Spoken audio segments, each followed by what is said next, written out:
Hi friends, ഞാൻ ഇന്നേക്ക് കൊണ്ടുവന്നിരിക്കുന്നത് ബജാജിന്റെ ചേതക്ക കേട്ടോ.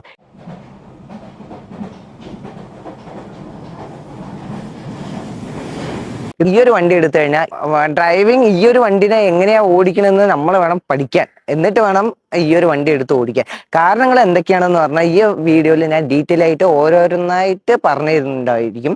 ഇത് എങ്ങനെയൊക്കെ ഡ്രൈവ് ചെയ്യാൻ പറ്റും, പിന്നെ ഈ ഒരു വണ്ടിക്ക് വരുന്ന മെയിൻ്റെനൻസ് എങ്ങനെയാണ്, റേഞ്ചൊക്കെ കറൻ്റ്ലി ഈ ഒരു വണ്ടി നമുക്ക് എത്ര റേഞ്ച് കിട്ടേണ്ടിരുന്നു, ഇങ്ങനത്തെ കുറച്ച് കാര്യങ്ങളാണ് ഈ ഒരു വീഡിയോയിൽ സംസാരിക്കാൻ പോകുന്നത്. ഈ ഡീറ്റെയിൽ വീഡിയോ ആണ് നിങ്ങൾക്ക് വേണമെന്നുണ്ട് പറഞ്ഞാൽ ദയവേത് സ്കിപ്പ് ചെയ്തോളൂ. അപ്പോൾ ആ ഒരു കാര്യങ്ങളൊക്കെയാണ് ഈ ഒരു വീഡിയോയിൽ നമ്മൾ പറഞ്ഞു തരാൻ പോകുന്നത്. അത് ഇലക്ട്രിക് വണ്ടിയിൽ വന്നു കഴിഞ്ഞാൽ നെഗറ്റീവും ഉണ്ട് പോസിറ്റീവും ഉണ്ട്. ആ നെഗറ്റീവും പോസിറ്റീവും ആണ് നമ്മൾ ഈ ഒരു വീഡിയോയിൽ കവർ ചെയ്യാൻ പോകുന്നത് കേട്ടോ. നല്ല വശങ്ങൾ എന്ന് പറയുമ്പോൾ കുറേ കാര്യങ്ങൾ എനിക്ക് നിങ്ങളായിട്ട് ഷെയർ ചെയ്യാനുണ്ട്. ഈ ഒരു വണ്ടി കാണുമ്പോൾ തന്നെ എനിക്ക് ഭയങ്കര അട്രാക്റ്റീവും ആൻഡ് ഭയങ്കര പ്രകാശമായിട്ടാണ് ഈ ഒരു ഹെഡ്ലൈറ്റ് തോന്നിയിട്ടുണ്ട്. നല്ല പ്രകാശമാണ്. അതായത് നമ്മൾ സാധാ ആക്റ്റീവിലൊക്കെ വരുന്നതിനെക്കാട്ടി നല്ല പ്രകാശം ഈ ഒരു ഹെഡ്ലൈറ്റിൽ നിന്ന് തരുന്നുണ്ട്. കാണുമ്പോൾ ചെറുതാണെന്നൊക്കെ തോന്നും, പക്ഷെ അടിപൊളി ഹെഡ്ലൈറ്റ് ആണ് ബജാജ് ഈ ഒരു ചേതക്ക വണ്ടിയിൽ തന്നിരിക്കുന്നത് കേട്ടോ. പിന്നെ രണ്ടാമതായിട്ട് സംസാരിക്കുകയാണ് പറഞ്ഞാൽ ഇതിന്റെ ഒരു വീൽ തന്നെയാണ്. അതായത് ഇതിന്റെ ഒരു വീല് പറയുമ്പോൾ അലോയ് വീൽ അല്ലെങ്കിലും സാധാ വീൽ തന്നെയാണ്, സ്റ്റീലിന്റെ ഒരു വീലാണ്. പക്ഷെ അത് കാണാനും നല്ല രീതിക്ക് നല്ല ഡിസൈനോട് കൂടി തന്നെ ഇത് ചെയ്തിട്ടുണ്ട് കേട്ടോ. നല്ല രസമാണ് ഇതിന്റെ ഒരു വീല് കാണാൻ വേണ്ടി. പിന്നെ അടുത്തായിട്ട് പറയുമ്പോൾ ഇതിന്റെ ഒരു ഡിസൈൻ തന്നെയാണ്, നല്ലൊരു ഡിസൈനാണ് നമുക്ക് പ്രൊവൈഡ് ചെയ്തിരിക്കുന്നത് കേട്ടോ. അതായത് ചേതക്ക് പഴയൊരു ലെഗസിനെ പിന്നെയും കീപ്പ് ചെയ്തിട്ടാണ് നമ്മൾ ഇലക്ട്രിക് വണ്ടി ഇറക്കിയിരിക്കുന്നത്. പിന്നെ ഫസ്റ്റ് ഒക്കെ ഇതിൽ ഫുൾ മെറ്റൽ പാർട്സ് ആയിരുന്നു, അത് ഫൈബർ ആക്കി മാറ്റിയിട്ടുണ്ട്. അതുകൊണ്ട് വെയിറ്റ് റെഡ്യൂസ് ചെയ്യാൻ പറ്റിയിട്ടുണ്ട്. പിന്നെ ഇതിന്റെ ഒരു പ്ലസ് പോയിന്റ് പറയുമ്പോൾ നമുക്ക് സോളിഡ് ആയിട്ട് 120 ഒറ്റ ചാർജിൽ 120 കിലോമീറ്റർ നമുക്ക് മൈലേജ് ആയിട്ട് കിട്ടുന്നുണ്ട്. പിന്നെ രണ്ടാമത് പറയുമ്പോൾ നമുക്ക് ഇതിന്റെ ഒരു സീറ്റ് പറയുമ്പോൾ ഭയങ്കര സ്പേസ് ആയിട്ടുള്ള ഒരു സീറ്റുമാണ്, ഭയങ്കര കുഷനും ആട്ടോ. നമുക്കൊരു 3 പേർക്കൊക്കെ, ഞങ്ങൾ ഇതിൽ 3 പേരിൽ ട്രിപ്പിൾ അടിച്ചിട്ടുണ്ട്. അപ്പൊ അതുകൊണ്ട് നല്ല സ്പേസും ഉണ്ട്, ആർക്കും ഒരു ബുദ്ധിമുട്ട് തിക്ക് തിരക്കി അങ്ങനെ പോകേണ്ട ആവശ്യമില്ല. എന്നാലും ഞങ്ങൾ ഇത്ര ചെറിയൊരു സൈസ് ഉള്ളതുകൊണ്ട് ഭയങ്കര നന്നായിട്ടുണ്ട് ഇതിന്റെ ഒരു സീറ്റ്. പിന്നെ വേറൊരു കാര്യം പറയുകയാണെന്ന് പറഞ്ഞാൽ ഇതിന്റെ സ്വിച്ച് ക്വാളിറ്റി, അതായത് നല്ലൊരു ക്വാളിറ്റി ഉണ്ട്. മെറ്റൽ ബോഡിയിൽ വരുന്ന പ്ലാസ്റ്റിക് തന്നെയാണ് നമുക്ക് ഇതിലും തന്നിരിക്കുന്നത്. പ്രവിച്ചു എന്ന് പറയാൻ പറ്റില്ല, പക്ഷെ എന്നാലും നല്ല ക്വാളിറ്റി ഉണ്ട് ഇതിന്റെ. പിന്നെ ഇതിന്റെ ഒരു കിണറുണ്ട് ഇതിന്റെ കേട്ടോ.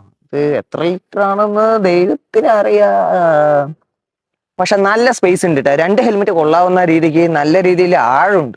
ഓക്കെ, വീതിയില്ല, നല്ല രീതിക്ക് ആഴമുണ്ട് അതിൻ്റെ ഉള്ളിലോട്ട്. അടുത്തൊരു നല്ലൊരു ഫീഡ്ബാക്ക് എന്ന് പറയുമ്പോൾ വണ്ടി കുറച്ച് മൂവിങ് ആയി കഴിഞ്ഞാൽ നല്ല പുള്ളിങ് ഉണ്ട് കേട്ടോ വണ്ടിക്ക്. അതായത് നല്ല രീതിക്ക് തന്നെ നമുക്ക് എയ്ത്തറും മറ്റേതിന്റെ സ്പോർട്സ് മോഡ് പോലെയൊന്നുമല്ല, അതിനെക്കാട്ടി ലോ ആയിട്ടുള്ള പവറേ ഉള്ളൂ. എന്നാലും വണ്ടി ഒന്നും സ്റ്റാർട്ടിങ്ങിൽ ഭയങ്കര ഷോക്കാണ്. ഒന്ന് മൂവ് ആയി കഴിഞ്ഞാൽ വണ്ടി അടിപൊളിയായിട്ട് കയറിയിട്ട് പോകുന്നുണ്ട്, നല്ല രസമുണ്ട് ഓടിക്കാനും കാര്യങ്ങളും. പിന്നെ പെട്രോൾ വണ്ടി വെച്ച് നോക്കുമ്പോൾ നമുക്ക് ആ ഒരു വൈബ്രേഷൻ ഇല്ലാത്തതുകൊണ്ട് തന്നെ നമുക്ക് നല്ല സ്മൂത്ത് ആയിട്ട് തോന്നും. കൈക്കും കാലിലൊന്നും തീരെ വൈബ്രേഷൻ ഇല്ല, നല്ല സ്മൂത്ത് ആയിട്ട് പോണതുകൊണ്ട് തന്നെ നല്ല രസമാണ് വണ്ടി ഓടിക്കാൻ. ഇനി അടുത്തായിട്ട് മെയിൻ പോയിന്റ്സിലോട്ട് വരാം. അതായത് ഇതിന്റെ നെഗറ്റീവ് ആയിട്ടുള്ള കുറച്ച് കാര്യങ്ങളൊക്കെ ഉണ്ട്, അതൊക്കെ നമുക്ക് സംസാരിക്കാം കേട്ടോ. ഫസ്റ്റ് തന്നെ വന്നിട്ട് ഇതിന്റെ ഒരു നെഗറ്റീവായിട്ട് നമുക്ക് നോക്കുമ്പോൾ ഇതിന്റെ ഫസ്റ്റ് ആ ഇനീഷ്യൽ പുള്ളുണ്ടല്ലോ, അതായത് നമ്മള് ഇപ്പൊ ആക്സിലേറ്റർ കൊടുത്ത് ഇപ്പൊ ഒരു ടേണിങ് വരുന്നു, നമ്മളൊരു ഹൈവേയിൽ നിൽക്കുമ്പോൾ ഒരു ടേണിങ് വരികയാണെന്നുണ്ട് പറഞ്ഞാൽ നമ്മൾ പെട്ടെന്ന് തിരിക്കാനൊന്നും പറ്റത്തില്ല. അതുവരെ നമ്മൾ മുൻകൂട്ടി പ്ലാൻ ചെയ്തിട്ടേ ഈ ഒരു വണ്ടിയിൽ തിരിക്കാൻ പറ്റുള്ളൂ. അതായത് ഇപ്പൊ ഏതെങ്കിലും ഇപ്പൊ ഒരു ഹൈവേയിൽ നിൽക്കുകയാണ്, വേഗം ഒരു വണ്ടി പോകുമ്പോഴേക്കും വേഗം വണ്ടി തിരിച്ചിട്ട് പോകണം പറഞ്ഞാൽ നടക്കത്തില്ല മക്കളെ. ഇത് നമ്മൾ ആക്സിലേറ്റർ കൊടുത്ത് 1, 2 ഈ ഒരു സെക്കൻഡിലായിരിക്കും പിന്നെ വണ്ടി മൂവ് ആവുക. അതൊരു ഭയങ്കര ഒരു നെഗറ്റീവായിട്ട് തോന്നി കേട്ടോ. അതായത് സാധാരണ നമ്മൾ വണ്ടിയൊക്കെ ഉപയോഗിച്ചിട്ട്, അതായത് പെട്രോൾ വണ്ടിയൊക്കെ ഉപയോഗിച്ചിട്ട് നമ്മൾ പെട്ടെന്നൊന്ന് തിരിച്ചിട്ട് പോകണം എന്ന് പറഞ്ഞാൽ ഈ ഒരു വണ്ടിയിൽ അത് നടക്കത്തില്ല. മുന്നേ പ്ലാൻ ചെയ്യണം. അതായത് ഒരു യു ടേൺ എടുക്കുകയാണെങ്കിലും വണ്ടി നിർത്തിയിട്ട് എടുക്കുകയാണെന്നുണ്ട് പറഞ്ഞാൽ മുന്നേ പ്ലാൻ ചെയ്യണം. ഡ്രൈവിംഗ് സ്റ്റൈൽ മാറ്റണം, ഈ നമ്മൾ മെരുങ്ങണം. എന്നാലേ ഈ ഒരു വണ്ടി നമ്മുടെ കയ്യിലും നമ്മൾ വീഴാണ്ട് കറക്റ്റായിട്ട് സേഫായിട്ട് വീട്ടിലെത്തത്തുള്ളൂ. ഓക്കെ, അതായത് ക്വിക്കായിട്ടുള്ള റെസ്പോൺസ് ഇല്ലാത്തതുകൊണ്ട് നമ്മൾ അവിടെ കുറച്ച് ബുദ്ധിമുട്ട് ഫേസ് ചെയ്തിട്ടുണ്ടായിരുന്നു.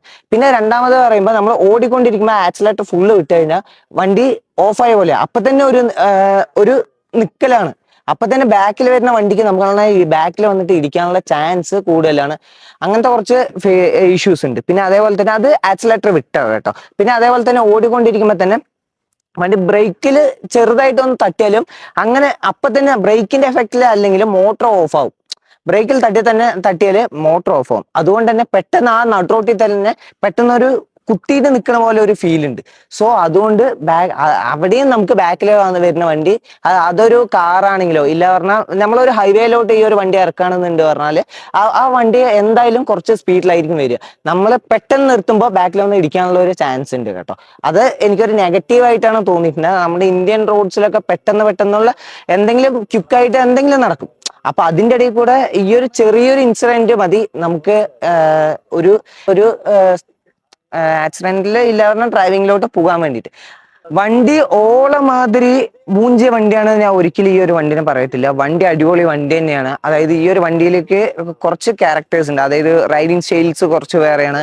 ഈ ഒരു വണ്ടിക്ക് അനുസരിച്ച് നമ്മൾ കുറെ കാര്യങ്ങൾ പഠിക്കേണ്ടതായിട്ടുണ്ട്. ഓക്കെ, വണ്ടി അടിപൊളിയാണ്. ഇതിന്റെ ബിൽഡ് ക്വാളിറ്റി ആയാലും പിന്നെ മറ്റുള്ള കാര്യങ്ങളായാലും, അതായത് ഒരു മോട്ടോറിന്റെ ഒരു പുള്ളിങ് ആയാലും എല്ലാം അടിപൊളി തന്നെയാണ്. അതായത് ഇവര് ഫസ്റ്റ് ട്യൂൺ ചെയ്ത് വെച്ചിരിക്കുന്നതുകൊണ്ടാണ് നമുക്ക് ഈ ഒരു ലാഗ് ഫീൽ ചെയ്യുന്നത്. പക്ഷെ മോട്ടോറിന് നല്ല ഫീൽ ഉണ്ട്, ഓടിക്കുമ്പോൾ നല്ല ഫീൽ ഉണ്ട്, നല്ല രീതിക്ക് കയറുന്നുണ്ട്. പിന്നെ 50 ലോക്ക് ചെയ്ത് വെച്ചിട്ടുണ്ട്. ഞാൻ ഈ വീഡിയോയിൽ എന്തെങ്കിലും പറയാനായിട്ട് വിട്ടുപോയിട്ടുണ്ട് പറഞ്ഞാൽ നിങ്ങൾ കമന്റ് ബോക്സിൽ ഒന്ന് കമന്റ് ഇട്ടാൽ മതി. ഞാൻ അത് പിൻ ചെയ്ത് വെക്കുക. ഞാൻ നല്ല ഇമ്പോർട്ടൻ്റ് ആയിട്ടുള്ള യൂസ്ഫുൾ ആയിട്ടുള്ള കാര്യമാണെന്നുണ്ട് പറഞ്ഞാൽ ഞാൻ അത് പിൻ ചെയ്ത് വെക്കുക.